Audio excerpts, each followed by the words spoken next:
28 years later, The Bone Temple is the sequel that comes just 7 months after last year's 28 Years Later, with Nia DaCosta directing, most of the cast returning, and pretty great reception to the first of 2 legacy sequels, if we even consider them that. Bone Temple had a lot of potential. An expanded world, more bones, and more Ralph Fiennes. I was seated no matter what. And I do think the legacy sequels of the 28 franchise are some of the most unique evolutions of a niche genre, because zombie movies, in my opinion, can get very stale. But styling the first 28 Years movie as much as they did, preceding that with a deep dive into fear, faith, and false hope, this was just a direction I at least didn't expect for a zombie franchise to go, and I absolutely love that we're here. I would love to hear all of your thoughts on 28 Years Later at The Bone Temple in the comments down below, but let's get into it. Right out of the gate, I will say this feels like the least zombie movie of the entire franchise,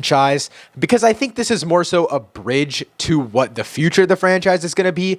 I totally understand you have to get away from the zombie carnage, but there are barely any infected in this film, to the point where I do like the infected storyline. I just don't think that there's still that emphasis on the power of them this late in the franchise. The infected are primarily in Dr. Kelson's storyline, which is only half of the entire film, and so I like that we have 2 different storylines simultaneously with each other, and I'll talk more about that later, but I just don't think it's enough. Also, Dr. Kelson's storyline is taking a different look at the infected than the franchise has before, which again might work individually, but I think it functions as more of a bridge as to where the commentary of this franchise is going to go in the future, rather than it being really strong in this film. I am really happy that the franchise is shifting into a direction of dissecting humanity within this apocalyptic world, because it's a really hard gap to bridge, but I just don't think they do it the best as possible, to the point where a lot of this film can feel like we're at a standstill. I went into this film not really knowing where we were going to go. I just kind of assumed it would be Nia DaCosta's expansion of the world, and it's the same writers, the same producers,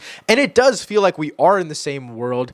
It's just not as interesting as the other films, because we're not in a constant survival mode. We're also not following a singular protagonist that we can root for the survival of, and this film really boils down to more of a thematic ambitious film, rather than a film that strives to be something completely different in the zombie infected carnage genre. With that being said, I think in terms of the faith and the fear and the false hope that I mentioned at the beginning of this video, this to me is one of the most thought-provoking atheist-driven films I've ever seen, because I don't really think it relies on the viewer's point of reference on religion, because it's so in this pocket universe where we have this atheist and this Satanist butting heads, kind of trying to understand each other's perspectives on this post-apocalyptic situation.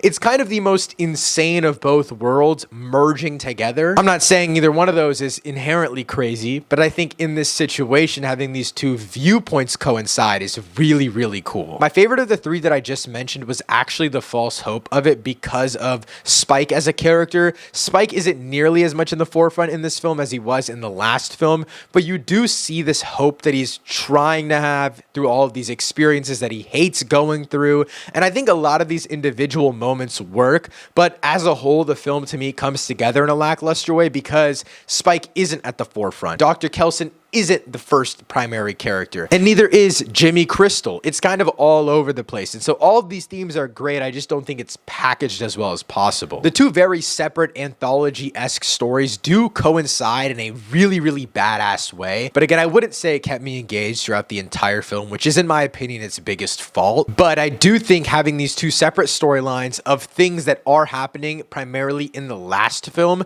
functions as the perfect, let's kind of bring this all together in another film in this franchise, and the ending of this film does bring together all of the characters that we love from way earlier in the first film of the franchise to this kind of wrap up and bridge between the legacy sequel and Bone Temple. Nia DaCosta does a really great job as the director of this film. I don't think she's working at the levels of Danny Boyle, as it's just not nearly as stylized. It definitely feels like a much cleaner studio camera movie. There's just no like insane 360 camera spin moves like we had before.